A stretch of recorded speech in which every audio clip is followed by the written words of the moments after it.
Hello everyone. My name is Chris. I'm 32 years old and I'm married to Jessica.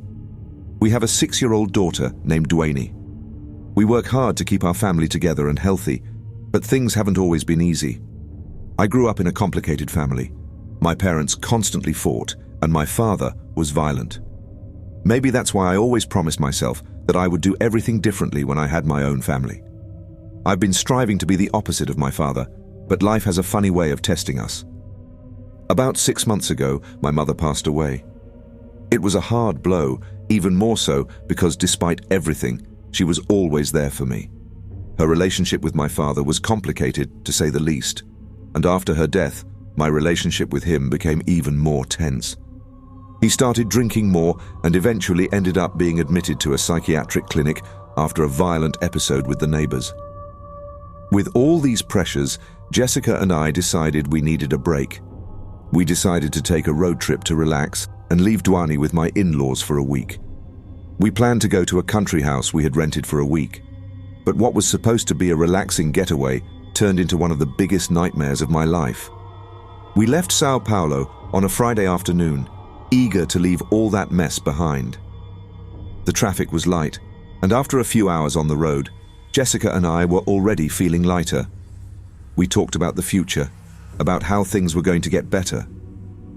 But as night fell, I realized we needed to stop to refuel the car and get something to eat. That's when everything started to go wrong. I was driving along BR 116 when I spotted a small gas station by the side of the road. It was one of those old stations that looked like they came out of an 80s horror movie. The lights were flickering and the place looked almost abandoned, except for an old man sitting behind the counter. He had a strange look, like he was watching me very intensely. I parked the car next to the gas pump and got out. Jessica stayed in the car, looking around a bit uneasily. When I entered the convenience store, the doorbell made a high-pitched sound that gave me chills.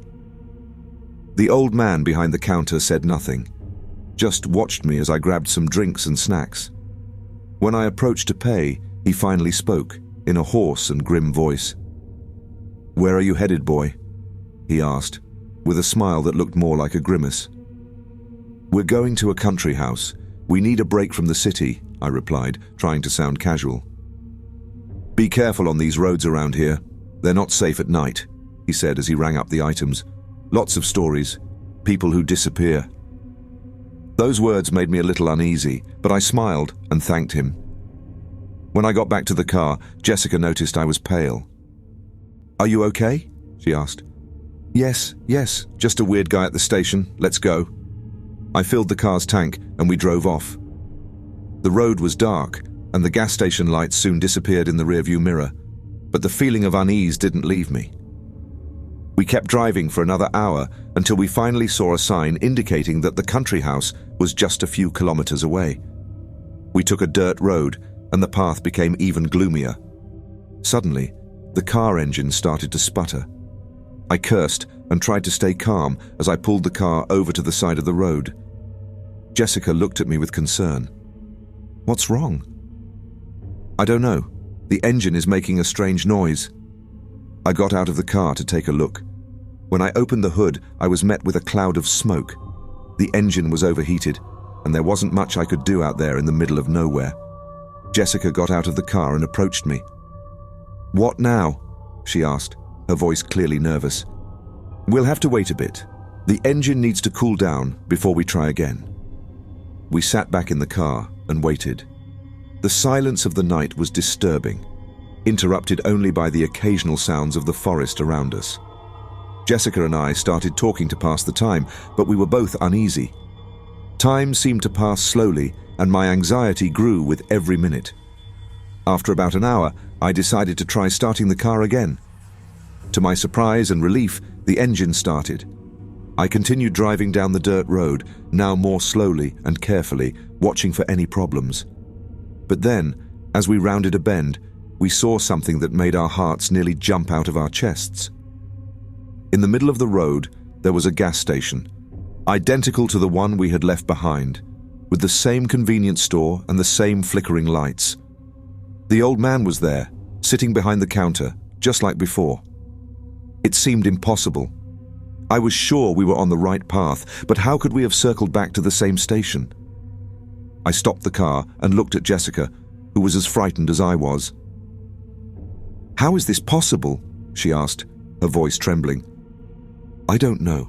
It must be some kind of strange coincidence. Maybe there are two identical stations in this area." But deep down, I knew something was very wrong. I decided to go into the station again to see if I could get any information. The old man watched me with the same intense gaze as before. "Need something?" he asked, with that disturbing smile. "Actually, yes. We're a bit lost. Can you tell me how to get back to the main road?" The old man laughed, a dry and creepy sound.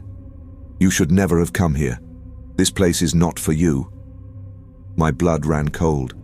I quickly left the store and returned to the car. Jessica was even more nervous. What did he say? "Nothing useful. Let's turn around and try to find another way." I drove back the way we had come, but everything seemed different.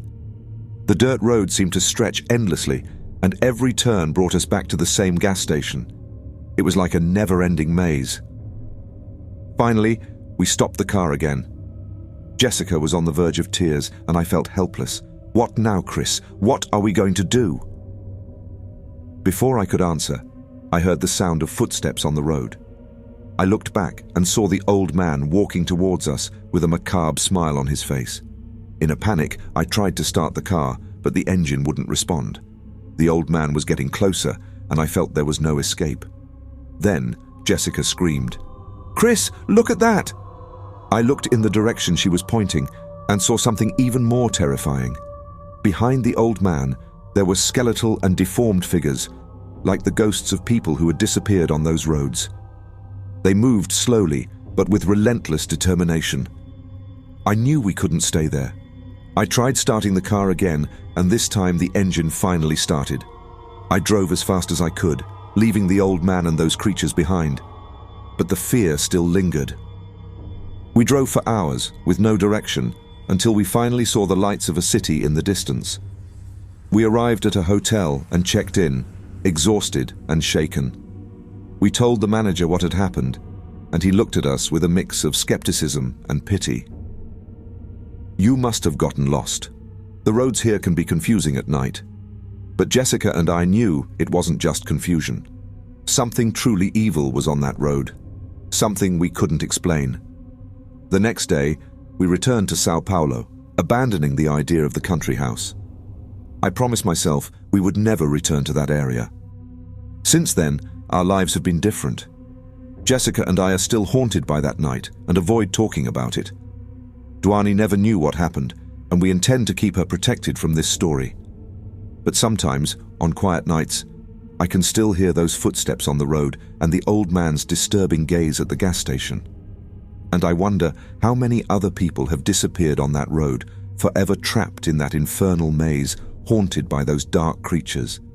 And if someday, maybe, they will find us again.